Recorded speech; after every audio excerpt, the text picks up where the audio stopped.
It's when we can come to deal that love is a hurting thing, to realize what love is really all about.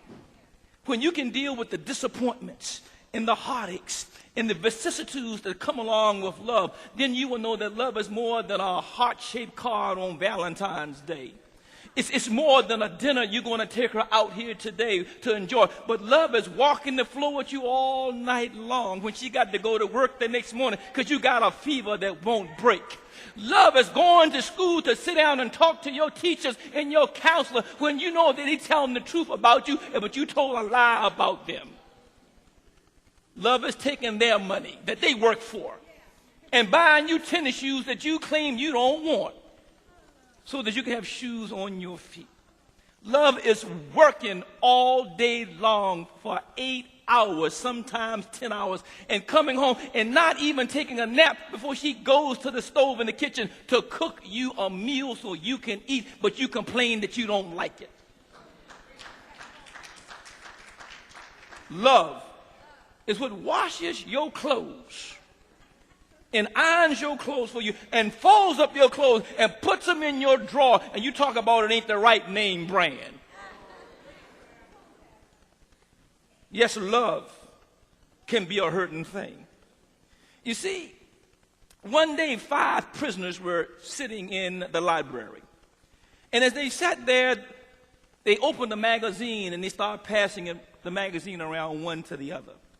One looked at the magazine and he saw this real palatial house and he said, I wish my mother had a house like that. So he passes it to the second inmate and he opens the page of a beautiful sports car. And he says, I wish my mother had a car like that so she could come and see me sometimes while I'm locked up.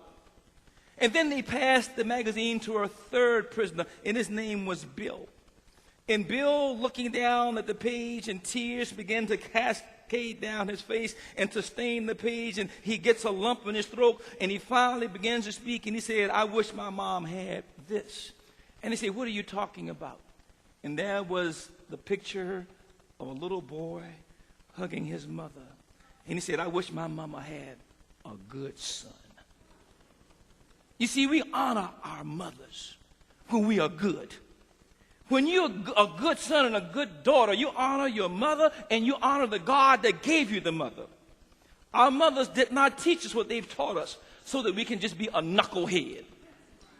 She taught us so that we would be good citizens in the community, but also good citizens in the house of God. Mama taught me some 4-letter words.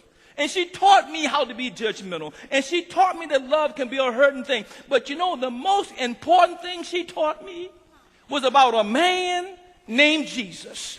And because she knew him and believed in him, she could tell me that you need to say your grace before you put a morsel of food in your mouth. And you ought to say your prayers before you get into that bed that you didn't build, that you didn't buy, and that you didn't make up. And she taught me that even though your skin is brown, your hair is nappy, your lips are thin, and your nose is broad, that Jesus loves all the little children, all the children of the world, red and yellow, black and white, all of you are precious in his sight. And because of her teachings, because of what she shared with me, when I grew up and became a young man with self-respect and with self-esteem in tow, because Jesus loves me, this I know, because the Bible tells me so. Though little ones to him belong, they are weak, but he is strong. Yes, Jesus loves me. Yes, he loves me. Why? Because the Bible tells me so, but also because my mama told me so.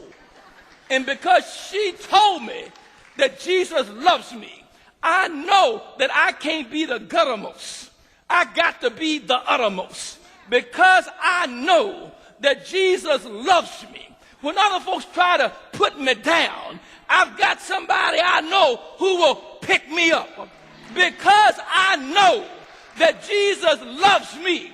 When the doctors can't find a cure and want to give up on my case, I've heard about a doctor that's never lost the patience, because Jesus loves me. When I go in the courthouse and the judge and the DA and the lawyers are stacked against me, I got somebody better than Perry Mason at my table who's never lost a case. Because Jesus loves me. When my time comes to go the last mile of the way, and they put this old body in the ground, and the skin worms eat up my flesh, I know it's going to be all right. I know it's going to be okay, because Jesus loves me. One glad morning, when it's all over, I'm going to break loose.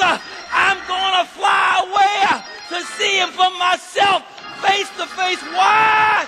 Because he loves me. And how do I know? Because one day they threw him down. They stretched him wide. They hung him between the earth and the sky. And he looked down and said, Father, Father, Father, Father, Father, forgive them, for they know not what they do. That's what my mama, that's what Rosalie Jackson Walton taught me.